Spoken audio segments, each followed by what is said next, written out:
Hello, and welcome to the Wachusett Recording Radio Hour. This is your host, Michael Harmon. Since 2013, Wachusett Recording has been making records with bands and artists from all around the world. Over the course of today's show, we'll hear from artists with newly released music, plus a few of our favorites from projects we've worked on over the years. If you like what you hear, we urge you to seek out those artists and support them by buying a CD or purchasing band merchandise from their website. And if you're not in a position to support these artists financially, one of the best things you can do to support is sharing their music with a friend. All right, so to kick things off today, we've got a cut off of the record Cradle in the Waves, which is from the artist Susan Ursprung. This album was released in April of 2017, and this song is called Things Could Be Worse.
How about that one? Again, that was Things Could Be Worse off of the 2017 album from artist Susan Ursprung called Cradle in the Waves.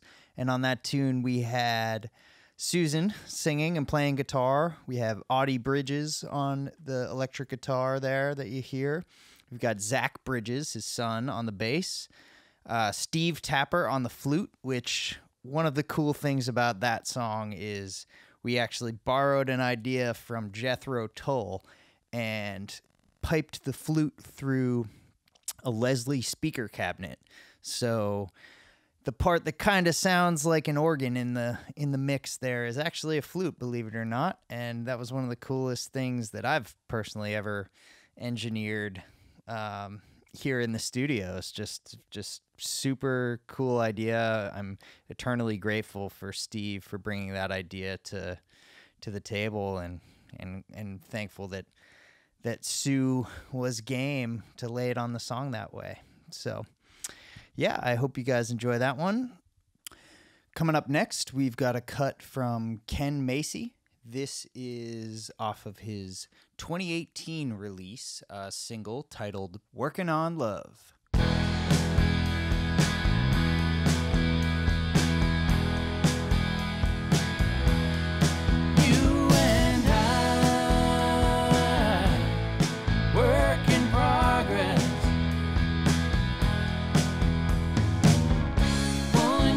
Shifts, working overtime, flying low and high, the peaks and valleys, weathering storms, driving on rough terrain.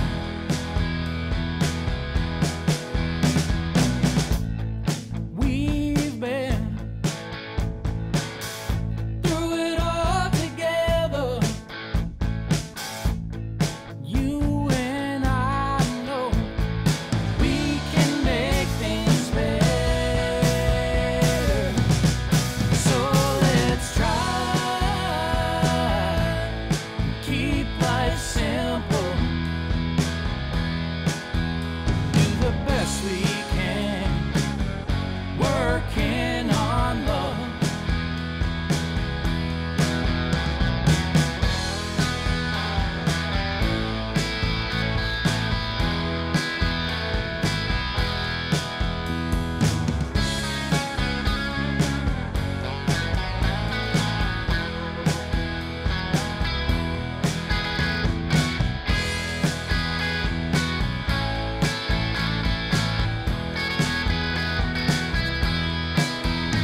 That's Ken Macy there with Working on Love, recorded and engineered here at the studio by Roger LaValle.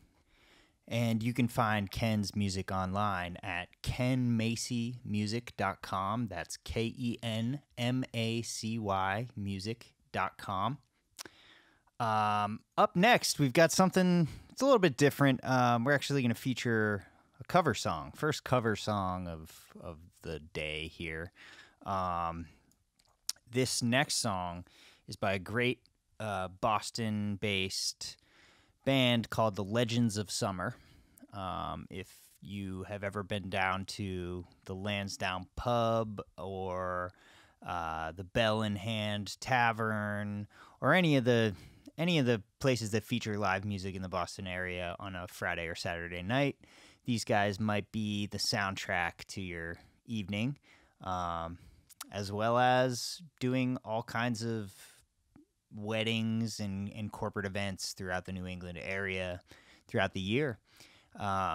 Most recently, you may have seen them on the news because they were, with the whole quarantine thing, everybody is stuck at home and they are creating music remotely. All 5 members are putting together music videos of some of our favorite songs. I know they did a Joe Exotic Tiger King song, and it's just really entertaining, so you really should check them out.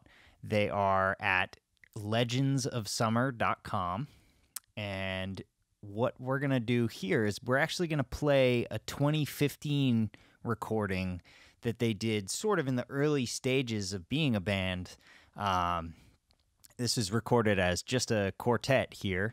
So it's a cover of a cover.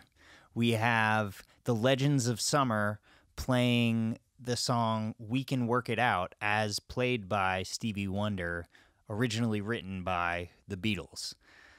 So check it out. Here's Legends of Summer, We Can Work It Out.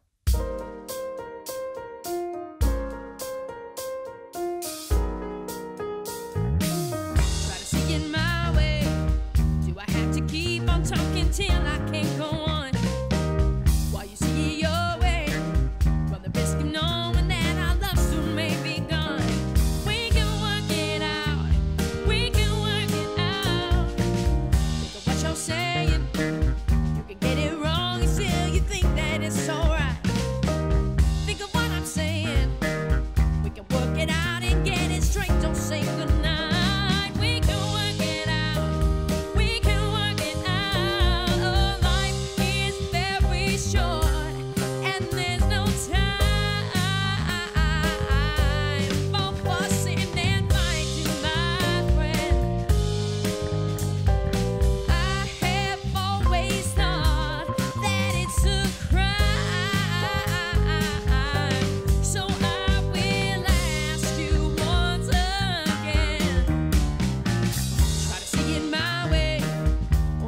Tell if I am right or I am wrong.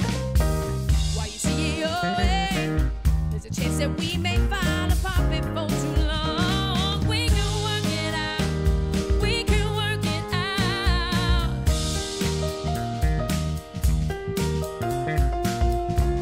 We can work it out.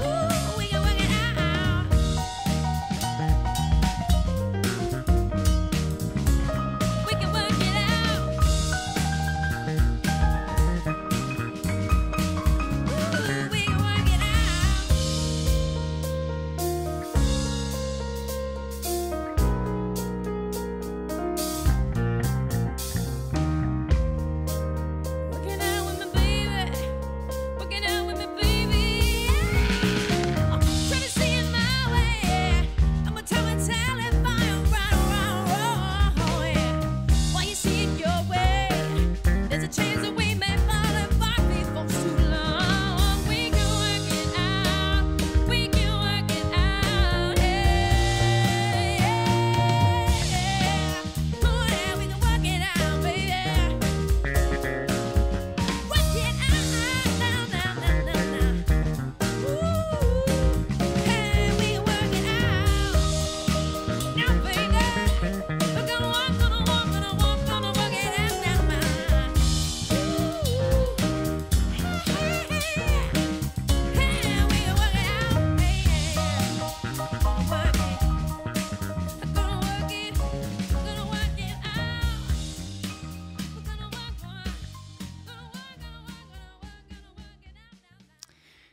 That's right, folks. That's the Legends of Summer playing We Can Work It Out, as played by Stevie Wonder, originally written by the Fab Four, the Beatles. And one cool thing that I forgot to mention, actually, is that Kim, the vocalist there, was on The Voice recently. So if you tune into The Voice on network television, you may have seen her performing as well. So check them out. Legends of Summer out of Boston, Massachusetts. So we're going to do something a little bit different now. We actually have a caller who's going to be phoning in. We've got Sophie Wellington from the band Dumpster Debbie, and we're going to bring her in and basically just talk about who is Dumpster Debbie, the band, and the band's new release, maybe a little bit about the recording process, and yeah.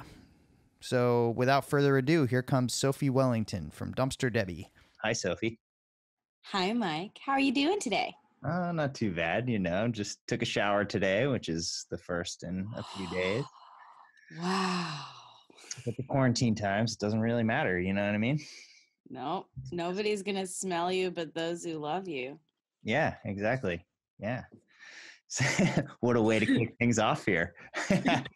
So Sophie plays. Speaking of smells. Yeah, exactly. Speaking of stinking, why don't you tell us a little bit about your band, Sophie, and what that's all about? Oh, Mike, you must mean our band, Dumpster Debbie. Oh. I know. Yeah. Sadly, I'm here. I am pretending to be like some radio host, but really, I already know most of the answers to the things that we're going to ask Sophie about. But this is just for fun, right? Well, our band, Dumpster Debbie, is kind of a collective in some ways because we formed at Old Tone Roots Music Festival last September, so 2019. And we were all just going to the festival anyway, and we formed a kind of contest band or what have you. And we ended up having a lot of fun and thinking like maybe we should hang out some more and play some more back when, people played music in each other's space bubbles. So, so we've got Hawk and Oyen, who's a New York native, but is currently in North Carolina. He plays fiddle and the all-important banjo uke. And then we got Zach Meyer. He is also, he and Mike double up on bands. So Zach Meyer of Grain Thief plays mandolin. We've got Andrew Stearns on guitar, of course. Mike, who is our drummer / undercover radio host. And we have 2 bass players, in fact. One is our local continental bass player, and then one is our Hawaiian bass player, just in case we get any, Volcano gigs. Yeah, Hawaiian gigs, just in case. So that's Dan Bowie in Boston and Adam Smith in Hawaii. And what about you? Yeah, and we just have a lot of fun. We love to play some hard driving old time. Yeah, totally. Now, how long have you been playing old time fiddle? Oh, I've been playing old time fiddle since I was 16, which I'm gonna date myself. Yeah, so probably like 7 or 8 years. I'm actually gonna show you how bad I am at math. But I grew up playing old time or like listening to old time because my parents are both active in the old time music community and greater music community. Yeah. Cool. Nice. And so with like some of the tunes that made their way on this album, are they more traditional old time repertoire or some newer written songs? Because some of these songs or tunes, as we'll call them, might date back as far as like 100, 150 years. Mm-hmm. Whereas some, there's people out there, I imagine, that are writing new music in the style of old time fiddle. Totally. Yeah. I mean, we have, I think, a pretty balanced mix of not only as far as time period, like when our tracks are from. Like we've got a great tune called Sweet Nell that Rob Prine and Jim Mulaney out of the West Coast, like Southwest, they wrote that tune. So that's more of a contemporary composed tune, but we also have lots of we've got a nice mix as well of obscure and of common repertoire with tunes like Brushy Run and Tired Dog Up Sally Gal. Those tunes are played here and there, but we've also got some gems like the tune Nietzsche's Over the Hill, and we play a great version of Fire on the Mountain as well. It's Aisha Monday's version, and it's actually one of my favorites, which it's funny. You'd think how many Fire of the Mountains could there be, but there are a lot. Yeah, right. Probably spanning different genres as well. Yeah, there you go. on the mountain. That's the one that I had in my head before learning this one. Yes. So let's talk a little bit about like what did the recording process entail? Like, what did you guys do? Did you have maybe a favorite moment or something like that? Well, so our recording process was we loaded up on Thanksgiving food, and then the next day we all got together. That would have been Friday. We all got together over our many, many miles and had a makeshift rehearsal, which in true Dumpster Debbie form was just a party. And then we hit it hard the next day. We spent like 10 straight hours in the recording studio at Wachusett, just laying down some live old time tracks. The recording process was really fun and really relaxed.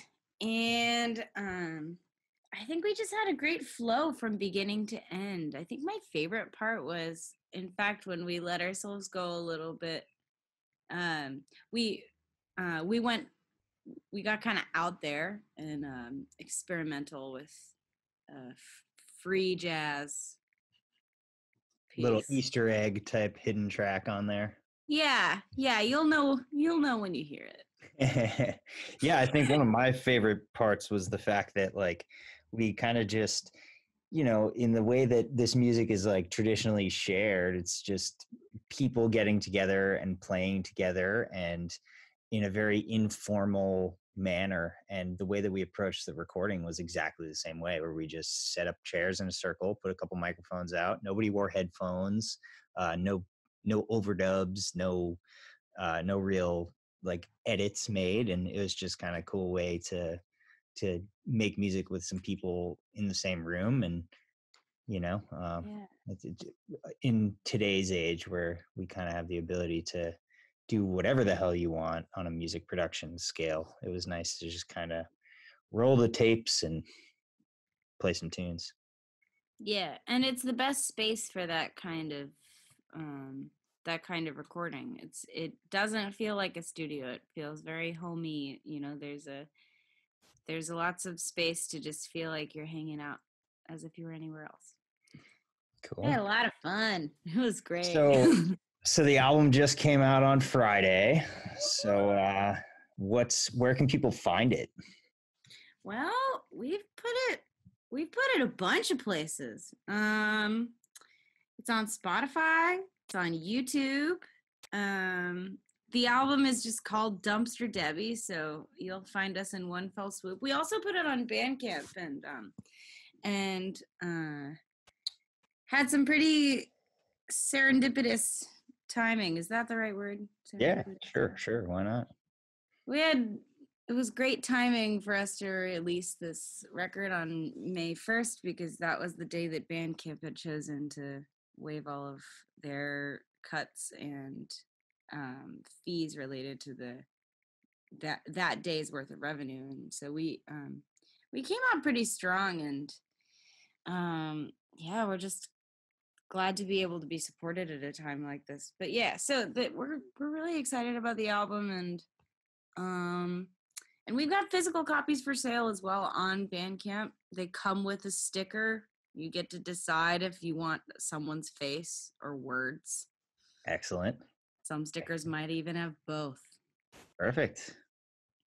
Yeah. Nice. Well, I really appreciate you taking the time to call in here. Sure. Thanks for having me. It's such a treat to see you. Hear you. Yeah, happy to do it. And I think,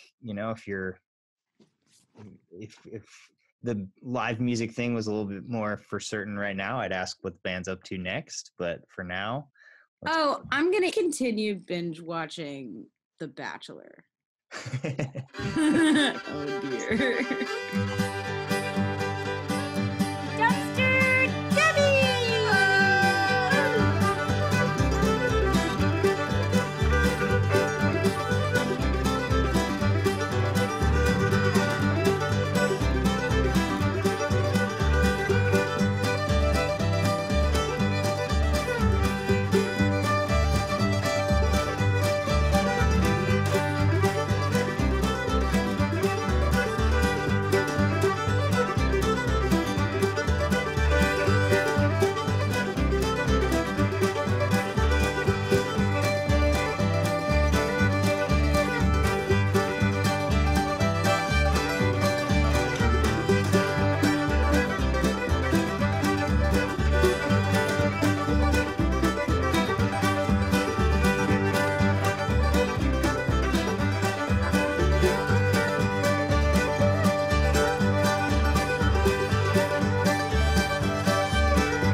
Yes, that is Dumpster Debbie with the track Flatwoods off their Dumpster Debbie CD that just came out this past Friday. So check them out on all streaming platforms and everywhere else on the internet. Well, folks, we've reached the advertisement segment of our radio hour today.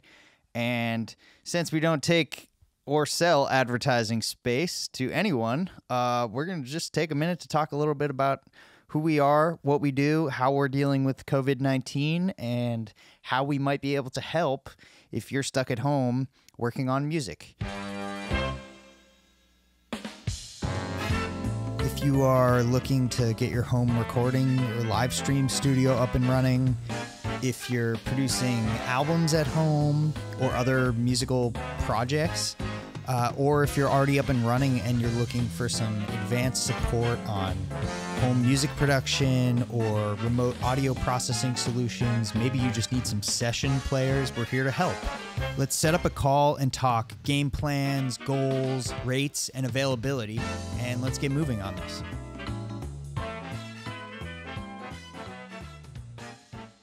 Next up, I'm going to play a song by a band called Blackstone Cuil. I consider this band to be an Irish fusion band.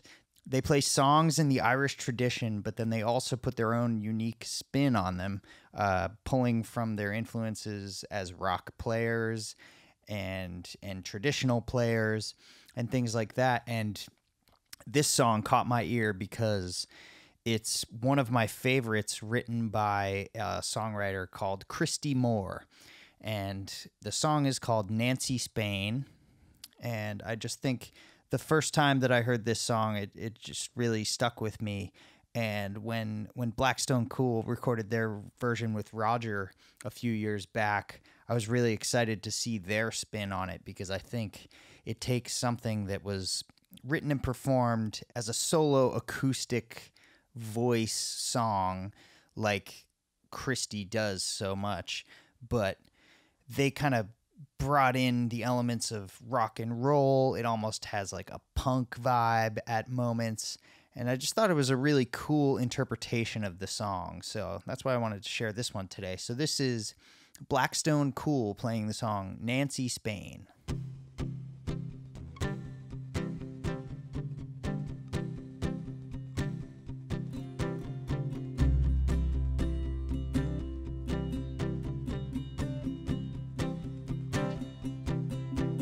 Of all the stars that ever shone, not one does twinkle like your pale blue eyes.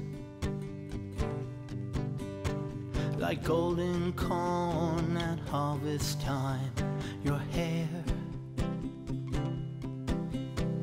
sailing in my boat, the wind gently blows and fills my sails. Your sweet, scented breath is everywhere.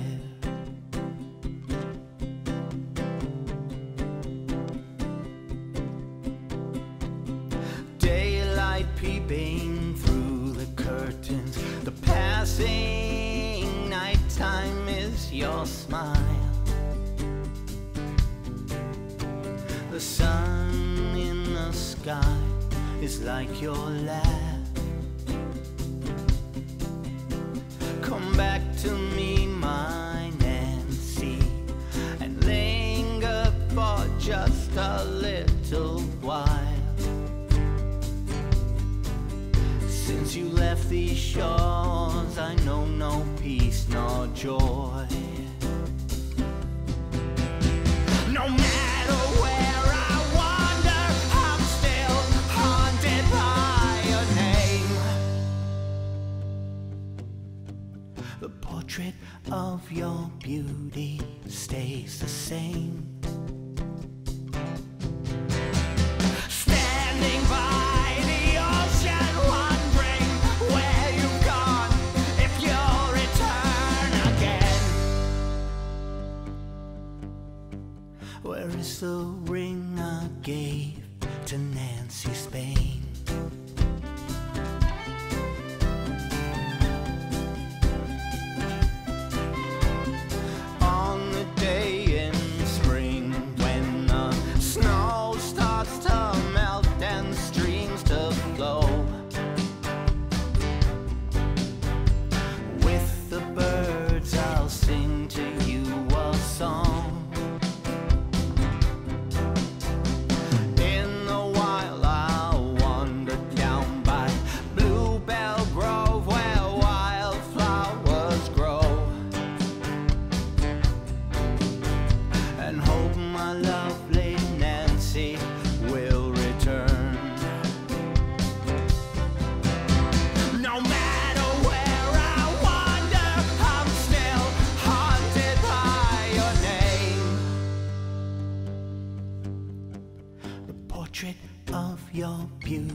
Nancy Spain?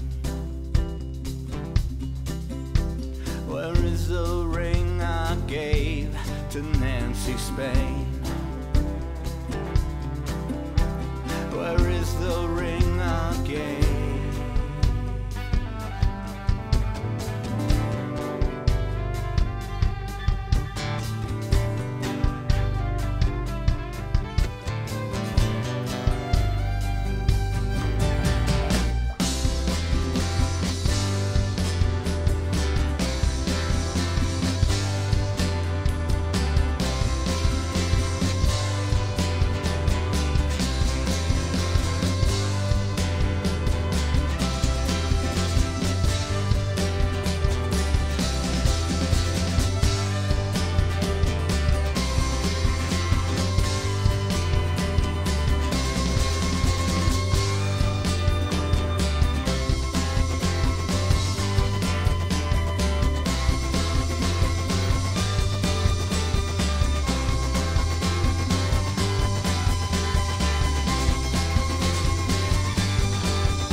That was Blackstone Cuil playing the song Nancy Spain off their 2018 release, The Parting Glass. So we're going to switch gears a little bit here. We're going to play a song by a band called Memory Lame. This song is called Nicolas Cage the Elephant. Great song name. Great song name.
And again, that was Memory Lame off their 4-song self-titled EP released in 2019. I'll have to ask the guys, both in the band and Roger, what was used for that guitar tone in the beginning, because the chorus effect is pretty killer on that one. It almost sounds like chorus effects that have been stacked, but hey, if you've got a cool studio story about how you guys recorded something here, I would love to hear about it and feature it on here. We could either have you call in like Sophie did earlier, or we could try to recall it the best we can on our end. But let us know. And if you've worked with us in the past and would like your music played on this show, let us know. We'll be happy to do it. You know, who knows who's tuning in, but we're just happy to get the band's names out there and hopefully help the world discover some new stuff. So without further ado, let's get into another tune. What do we got? Hey, we'll switch it up again. This one's by an artist named Stan Matthews, who is keeping the classic country sound alive. This song is called Lonely Man, and it is off his 2019 release, You and Me. This one it was a lot of fun to record in the studio because we're really just trying to channel that Sun Records sound, you know, recording the vocals through a 1950s RCA 77 microphone and utilizing the bleed in the room with the players, and just kind of, you know, taking the classic approach to the classic country sound, you know. If it ain't broke, don't fix it. So why not try doing it the way that they did it? So coming up here, we've got Lonely Man by Stan Matthews off his 2019 release, You and Me.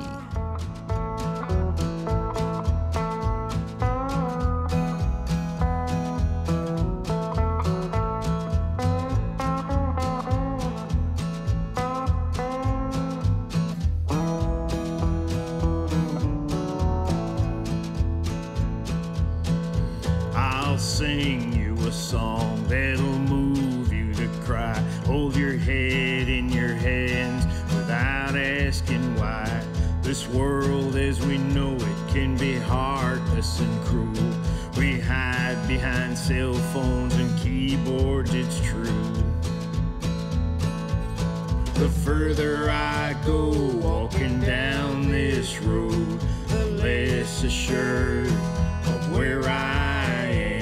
Everywhere I see doors slammed in my face. Just a lonely man, just a lonely man. All the while we preach we'll be your friend till the end, but the lonely man lays there, no one to comfort him.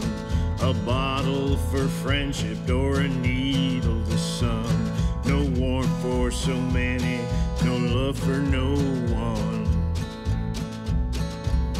The further I go walking down this road, the less assured of where I am. See the face of hate staring down at me. Just a lonely man, just a lonely man.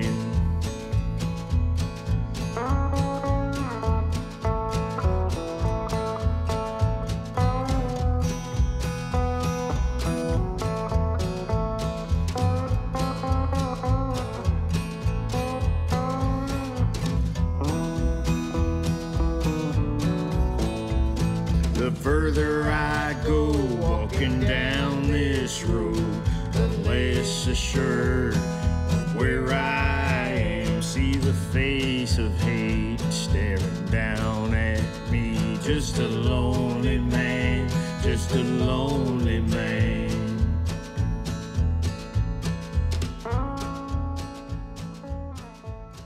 Once again, that is Stan Matthews with Lonely Man off his 2019 release, You and Me.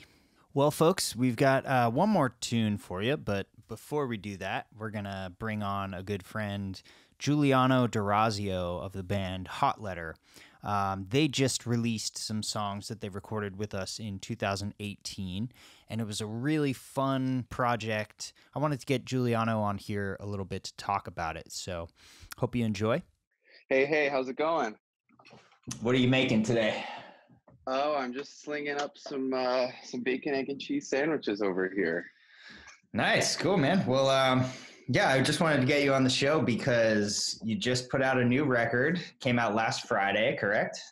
Indeed, yeah, we did. We did. Nice, nice. So you want to tell me a little bit about the band? Tell me about Hot Letter. Yeah, well, Hot Letter, Matt Sabazian and myself have been in this band in one way or another since we were 13. It's been a while. We started playing music in high school and started a band. Have been playing with a lot of different people, different names, different lineups throughout the years. But we went to Berkeley together, and have always kind of been in the Mass area. And then back as a Worcester band after we graduated, playing at a lot of the local venues. And a couple of years ago, we went into the studio with you and Alan at Wachusett, and we recorded this stuff. We decided during the quarantine thing that this would maybe be a perfect time to just put it out since no live music was happening anyway. Yeah, I mean, that's a really good point because I think people are starving for content when they're lacking the like in-person interactive live music thing, you know? I know I was certainly excited to see it. So. No, I was just going to say we decided to do the live stream release party. So we gave folks the chance to kind of tune in and hear the songs for the first time. And we chatted a bit about the process. And I really appreciated the, working with you all at Wachusett when we did this project. It was actually a lot of fun. Yeah, I mean, so I remember you guys kind of saying like, here are the songs. We're going to sort of use the studio as our playground, and let's kind of, treat each one of these as like its own little like piece of like art, if you will. Yeah, absolutely. Kind of a different approach for recording an album, at least, especially in the rock band setting where, typically you set up like your template of how the record's going to sound and what the drum setup's going to be, what guitar amps are going to use. And exactly for this record, we definitely went into it with an open-ended approach and kind of allowed each song to have its own character. And I think it was fun. It's a little bit unorthodox, but it definitely leaves for some experimentation. And I like the results that we got for sure. Yeah, me too. Did you have any like, was there any like kind of like standout studio moment for you? Well, part of the whole thing of not necessarily having the full band and not having a dedicated bass player, that was expected to play bass on every song, and a dedicated drummer. You and Alan switched off on drums depending on who had the idea and who was best for the track, and I thought that was really cool. And we did that with bass too. And I remember on our song This Place, which was I think like the first or maybe the second song we recorded for the record. For bass specifically, I think you, me, and Alan are all playing bass at one point on that song. Nice. I remember just kind of passing around that hollow body. What is that? A Vox? The bass? Yeah. There? Yeah. It's like a 60s Vox Cougar. Yeah, that 60s hollow body bass with the flat wounds. That was on almost every song, I think. So we did have some continuity like with the instruments. But that was really fun. Just kind of everybody taking a stab at that. Yeah, I mean, and I'm eternally grateful for you guys kind of opening up the collaborative, creative front for us. It's not often absolutely to get to have those moments and share a bass around all in the context of one song. It's pretty funny. I actually don't specifically remember that, so I'm glad that you do. Yeah, no, that was really fun. There was a lot of moments like that. I think there are some times, even on the drums, where it's like half of the song is you, and then maybe like Alan pops in at the chorus or something. And you would never know it listening back. But I think that's what was really fun about this, kind of like almost like a musical collage. Yeah, I mean, it's kind of funny because instrumentally and sort of like musical content wise, it has a very organic feel. But it would be almost like piecing some of these things together as though it were like some totally in the box production, It's rather than saying, oh, I like how this sounds for the chorus. Why don't I try a different synth patch for the verse? It was more like, all right, well, I got an idea on the drums for the verses. you got an idea on the drums for the chorus and kind of stitch them together in a cool way, you know? Right. Yeah. It's kind of like that digital music making mindset, but actually doing it, you know, through performances and different takes with different people. Like real humans. Yeah. Yeah, totally. Yeah. Cool, Yeah. man. So do you have like, is there one song that you'd say is maybe like one of your favorites or turned out better than you expected or not even necessarily better, but just like took a different direction? Yeah. You know? The first song we recorded was Reason to Breathe, which is actually also the oldest song. Some of the songs were written like right before we went into the studio, but a lot of them were written in different times. I think I wrote that at 17 years old. So almost like 10 years had gone by the time we recorded it with you guys, but we had done like home recordings of it actually 2 or 3 times before we got into the studio with y'all. So it had gone under many different iterations. So I love Reason to Breathe, the way it came out for the Wachusett sessions. That's what the album's called, by the way. We had different ideas, for what we were going to call it. And we were going to, name it after this place or name it after Reason to Breathe or one of the other tracks. But we thought that since it was kind of a From the Vault release, going back 2 years, to kind of commemorate it, as almost like give it that like bootleg style name, just kind of name it and throw a, tip our hats to you guys, because it was, you were the band with us on that. So it was really cool. Yeah. Well, hey, I mean, appreciate you guys looking at it that way. It was really just, one of my favorite projects to be involved with sort of in the history of the studio, just because of the group project mindset the entire time, it was really cool. Everybody kind of brought their own thing to the table. Certainly you guys having, putting the whole reason behind the whole project, but just sort of offering the ability for every individual involved to like bring their strong suits to the table, Yeah, I thought that was really cool. And this was actually the first time that we really opened up our creative process to non-band members, as it were, or even worked with, producers. We did a little bit of that kind of in project settings, like at Berkeley and whatnot, but never really like gave over the reins. I definitely still felt like it was our project, but, being able to like allow for changes and evolution in songs that in some cases have already existed for us for, 8 to 10 years was a little bit of a leap of faith, especially for me as a songwriter. But what ended up happening was just better than I could have ever, expected or dreamed up on my own. So definitely like is a testament to the collaborative, creative process. Yeah. Right on. Yeah. Right on.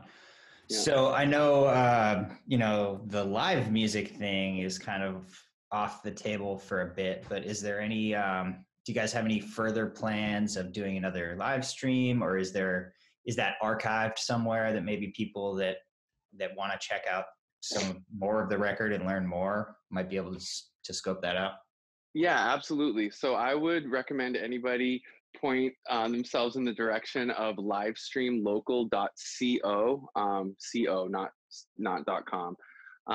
And that is where all of the live streams that we've done have been archived. So that includes the Hot Letter live performance live stream that we did last month, and my own solo ones, as well as our listening party is up there. So I would recommend people go check it out.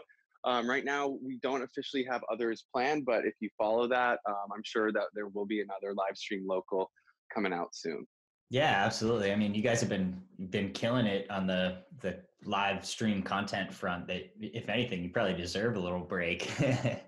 Yeah, it's honestly a lot of fun. And we had hoped to open it up to more artists, but with the social distancing and everything getting pretty serious, we don't want to be irresponsible. So we're kind of on hold there. I might hop on and do one in the next week or so, just because I miss performing so much, and it's a cool outlet. I appreciate being able to do it virtually. But in terms of the album, it's up on Spotify. It should be up on Apple Music soon. I know that there was something going on because so many people have been releasing a lot of music right now, which is actually kind of cool. But there's some delays in getting stuff to post to certain digital stores. But it's up on Spotify. if they want to check out Hot Letter Wachusett sessions. Right on. Cool. Well, I'm really, appreciative of you taking the time to come on here and have a chat with me. Thank you for having me, Mike. Appreciate it. Yeah, absolutely. That was Guiliano D'Orazio of the band Hot Letter. The song coming up is called Closer, off of their recent Wachusett Sessions record.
All right, folks. Well, that does it for our show today. Thank you so much for tuning in. We had songs by Susan Ursprung, Ken Macy, Legends of Summer, Dumpster Debbie, Blackstone Cuil, Memory Lame, Stan Matthews, and Hot Letter. We'll be posting the band's information in the comments section, so please find a way to follow up with these artists, support them, buy their record, go to their band website and buy some merchandise. Anything to keep people moving right now during COVID-19 will be greatly appreciated. And same goes for us. You know, if you need help producing music in the new normal, please give us a shout. We are happy to help and have a lot of different ways that we can assist with that. So visit WachussettRecording.com and get in touch. Thanks again for tuning in today. Hope everyone has a great rest of the day. Take care.